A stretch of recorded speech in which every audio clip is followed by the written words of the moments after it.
Hello అండి, ఏంటి పచ్చడిని పట్టుకొని బాల్స్ లాగా చేస్తుంది అనుకుంటున్నారా? ఇదైతే ట్రెండింగ్లో ఉన్న చికెన్ తొక్కు అండి. మీరు కూడా ట్రై చేసేయండి. చాలా ఈజీ అండ్ టేస్టీగా కూడా ఉంటుంది. ఇప్పుడైతే స్టవ్ ఆన్ చేసి ప్యాన్ పెట్టుకొని అల్లం వెల్లుల్లి పేస్ట్ వేసి పచ్చివాసన పోయేంత వరకు వేపుకోవాలి.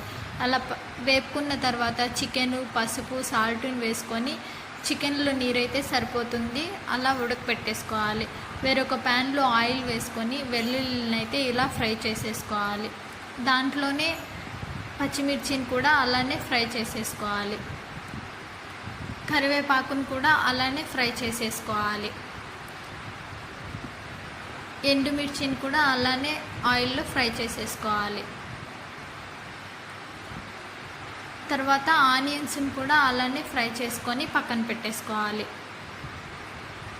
ఇప్పుడైతే వాటర్ అంతా పోయింది. చికెన్లో మిరప్పొడిని వేసుకొని బాగా కలిపేసుకోవాలి. ముందుగా ఫ్రై చేసుకున్నవన్నీ పొడిలాగా చేసుకోవాలి. చికెన్ని కూడా అలానే పొడిలాగా చేసేసుకోవాలి.